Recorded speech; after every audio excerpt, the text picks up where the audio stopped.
কবরের মধ্যে যদি আরামে থাকতে চাও তাহলে দুনিয়ার জমিনে আল্লাহর ইবাদতি করো, আল্লাহর বলে দেওয়া রাস্তা অনুসরণ করে চলো। কত যুবক দেখবেন নামাজ বাদ দিয়া মোবাইল নামের যন্ত্র নিয়ে পাগল থাকে, কত যুবক দেখবেন ওই মোবাইল নামের যন্ত্র দিয়া পাবজি খেলে, কত যুবক দেখবেন সারা রাত্র মোবাইল নামের যন্ত্রের মধ্যে ভিডিও দেখে রাত্র কাটাইয়া দেয়, কিন্তু এশার নামাজ নাই, ফজরের নামাজ নাই, দিনের বেলা কোনো নামাজ নাই। বাজান আমার জেনে রাখরে, নামাজ ছাড়া কেউ জান্নাতে যাইতে পারবা না, নামাজ ছাড়া কেউ জান্নাতি হতে পারবা না। কেননা আল্লাহ রব্বুল আলামিন কোরআনের মধ্যে ঘোষণা করে দিয়েছেন ওয়াকিমুস সালাহ। এই কথা আল্লাহ কোরআনের মধ্যে একবার বলেন নাই, দুইবার বলেন নাই, তিনবার বলেন নাই, একেবাদিকার 82 বার বলেছেন ওয়াকিমুস সালাহ, কায়েম করো নামাজ, কায়েম করো নামাজ। কিন্তু আমরা নামাজ পড়ি না, ঠিক না বেঠিক?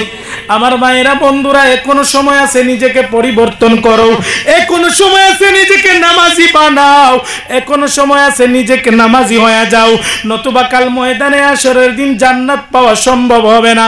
কেননা আমার আপনার নবী বলেন উম্মত, নামাজ হইল জান্নাতের চাবি। এই চাবিটা আমাদের দুনিয়ার জমিন থেকে হাসিল করতে হবে, দুনিয়ার জমিন থেকে সংগ্রহ করতে হবে, ঠিক না বেঠিক? আর জোরে বলতে হবে বাজান, ও বাজান আমার বন্ধু আমার। তাই বলি এখনো সময় আছে, নিজেকে পরিবর্তন করো, নিজেকে পরিবর্তন করো। কেননা আমরা যদি নিজেকে পরিবর্তন না করতে পারি তাহলে মরার পরে জান্নাত নসিব হবে না। আল্লাহ আমরা মানব জাতিরে ভালো মন্দ বোঝার ক্ষমতা দিছে, আমরা মানুষেরাই শুধু বুঝি কোন কাজটা করলে ভালো হবে আর কোন কাজটা করলে মন্দ হবে, ঠিক না বেঠিক? আল্লাহ রব্বুল আলামিন বলেন, ও জগতের বান্দারাও, কুল্লু নাফসিন যায়িকাতুল মাউত, প্রত্যেকের নফসের মধ্যে আমি মৌতের মোহর মারিয়া দিলাম। দুনিয়ার জমিনে তোমরা কেউ চিরস্থায়ী না, চিরস্থায়ী না। আমরা কেউ দুনিয়ার জমিনে চিরস্থায়ী আসি নাই, আমরা দুনিয়ার জমিনের জন্য ক্ষণস্থায়ী, ওই দুনিয়ার জমিনের কিছু দিনের মেহমান মাত্র। কেননা আপনার আমার সময়টা যখন শেষ হয়ে যাবে আল্লাহ রব্বুল আলামিন আজরাইল নামের ফেরেশতারে পাঠাইয়া দিবেন। ওই আজরাইল নাকি আমাদের জানটারে কবজ কইরা লইয়া যাইব। বাজান যদি ওই কবর যদি মানুষটা যদি আমলি থাকে তাহলে কবরের মধ্যে আরামের ঘুম দিবে, আর যদি সে গুনাহগার থাকে তার কবরের মধ্যে কঠিন আযাব হবে। ও যুবক, ময়দানে হাশরের দিন জাহান্নামে ছাড়া কোনো উপায় থাকবে না। এই জাহান্নামটা কত কঠিন জাহান্নাম, কঠিন জাহান্নাম। বাজান আমার যুবক আমার, জাহান্নামের কথা যদি মনে হয়, কোনো মানুষ যদি জাহান্নামের এই আযাবগুলা দেখতে পারতো জীবনে কোনোদিন নামাজ ছাড়তো না, জীবনে কোনোদিন বাজে আড্ডা দিত না। যুবক রে, জিবরাইল বলেন, ইয়া রাসূলুল্লাহ, ইয়া হাবিবাল্লাহ, নবী গো আপনি রাসূল। প্রায় সময় আমি জিবরাইলকে বলেন, জিবরাইল তুমি হাসো না কেন? আমি কেন হাসি না জানেননি? এর প্রধান একটা কারণ হলো আল্লাহ জাহান্নাম রে কেমনে বানাইছে। আল্লাহ রব্বুল আলামিন জাহান্নাম রে এমন ভাবে বানাইছে, ওই জাহান্নামের উপর হইতে কোন পাথর যদি জাহান্নামের ভিতর নিক্ষেপ করা হয়, ওই পাথরটা যদি দ্রুত গতিতে নিচ দিয়া যায়, 70 বছর পর্যন্ত যদি পাথরটা যায় নিচ দিয়া, তারপরেও জাহান্নামের কোনো কুল কিনার পাবে না। ইয়া রাসূলুল্লাহ, নবী গো কাল ময়দানে হাশরের দিন আপনার গুনাহগার উম্মতদের ওই জাহান্নামের মধ্যে নিক্ষেপ করা হবে। ওই জাহান্নামে তাদের খাবার হবে, তারা পানির পিপাসার জন্য চটপট করবে, তাদের তখন খাবার হবে পুজ আর মরা রক্তগুলা তাদের খাবার দেওয়া হবে। ইয়া রাসূলুল্লাহ, নবীজি এই জাহান্নামের এত কঠোর শাস্তি দেখেন আমি জিবরাইলের মুখ দিয়া হাসি বাহির হয় না। আমার নবী বলেন, জিবরাইল রে, তুমি জিবরাইল তো জান্নাতি, কেননা তুমি হইলা ফেরেশতাদের সর্দার।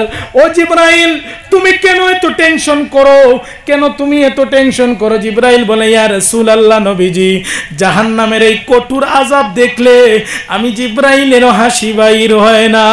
আমার ভাইরা, আমরা কেমনে এই জাহান্নামের মধ্যে থাকবো? কেননা জাহান্নামটা হইল বড় নিষ্ঠুর জাহান্নাম। কাল ময়দানে হাশরের দিন কঠিন সংকটের সময়, আর এই কঠিন কঠিন সংকটের সময় কেউ আপনার আপন হবে না। এই মোবাইল নামের যন্ত্রটাও যুবক তোমার আপন হবে না, তোমার বন্ধু তোমার আপন হবে না, তোমার ভাই তোমার আপন হবে না। কাল ময়দানে হাশরের দিন কঠিন সংকটের সময় ভাই ভাইকে ভাই বলে পরিচয় দিবে না, বাবা সন্তানকে সন্তান বলে পরিচয় দিবে না, সন্তান বাবাকে চিনবে না, আর বোন ভাইকে চিনবে না, ভাই বোনকে চিনবে না। দুনিয়ার জমিনে সবচাইতে আমাদের মহাব্বত বেশি করেন যিনি, তিনি হইলেন আমাদের গর্ভধারিণী মা। ওই মায়ে পর্যন্ত ময়দানে হাশরের দিন সন্তানকে সন্তান বলে স্বীকার করবে না, সবার মুখের মধ্যে থাকবে ইয়া নফসি ইয়া নফসি। ও বন্ধু যুবক, জেনে নাও ময়দানে হাশরের দিন কেমন কঠিন দিন। সেই দিন নাকি আল্লাহ রব্বুল আলামিন, বর্তমানে আমাদের থেকে সূর্যটা কত দূরের মধ্যে আছে, ওই সূর্যটা কত কোটি মিলিয়ন দূরের মধ্যে আছে। ওই সূর্যের যখন তাপ হয় তখন দুনিয়ার জমিনে আমরা সহ্য করতে পারি না, আমাদের গাম বাইর হয়ে যায়। আরে আমরা সবাই গামতে থাকি, তখন আমরা সবাই দৌড়াইয়া ঘরের মধ্যে গিয়া ফ্যানের নিচের মধ্যে, ফ্যানের বাতাসের মধ্যে আরাম করি। যাদের ঘরের মধ্যে এসি আছেন, এসির শীতল বাতাস দিয়ে আমরা নিজেকে ঠান্ডা করি। কিন্তু ময়দানে হাশরের দিন কঠিন সংকটের সময়, ও বন্ধু আমার, যে সূর্যটা যে দূরের থেকে তাপ দেওয়ার পর দুনিয়ার জমিনে আমরা সহ্য করতে পারি না, ওই সূর্যরে আল্লাহ নাকি আপনার আমার মাথার উপর আইনা ফিট করে দিব। কত কঠিন দিন এই ময়দানে হাশরের দিন।